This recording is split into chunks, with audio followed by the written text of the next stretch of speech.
और फिर भारत चांद की धरती पर अपना परचम लहराएगा। महज 25 किलोमीटर की दूरी पर चंद्रयान 3 अभी चांद के बेहद करीब पहुंच गया है। कुछ ही देर का इंतजार सफलतापूर्वक हो जाती है तो विक्रम और रोवर का काम सिर्फ एक दिन का ही होगा। एक दिन तक ही चांद से डेटा आ पाएगा।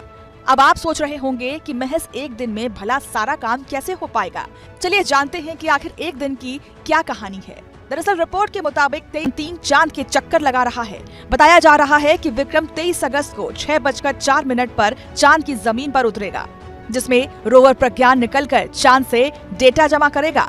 लेकिन क्या आप जानते हैं कि अगर विक्रम की सॉफ्ट लैंड डेटा कलेक्ट करने का काम लगातार करता रहेगा, 30 अगस्त से मून पर लूनार डे की शुरुआत होगी। चांद पर एक लूनार दिन धरती के 14 दिन के बराबर होता है। इन 14 दिनों तक चांद पर लगातार सूरज की रोशनी रहती है।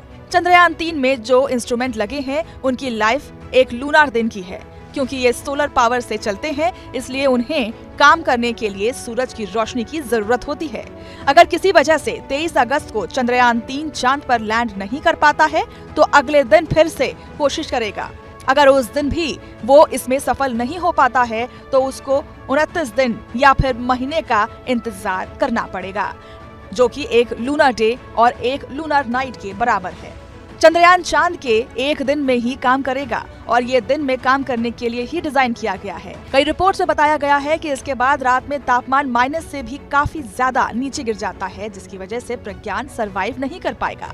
हो सकता है कि 14 दिन से थोड़ा ज्यादा टाइम भी काम कर सके, लेकिन अभी 14 दिन ही इसकी सीमा मानी गई है। इस मिशन में 14 दिन तक विक्रम और प्रज्ञान काम करेंगे। वैसे ये 14 दिन या एक लूनर दिन रोवर के लैंडर से बाहर निकलने के बाद से काउंट होगा और इन दोनों के हिसाब से इसकी टाइमिंग वगैरह को सेट किया गया है। अभी विक्रम का अगला पड़ाव स्पीड कंट्रोल कर लैंडिंग के लिए अच्छी जगह खोजना है, जिसके बाद चांद पर रिसर्च का काम किया जाएगा।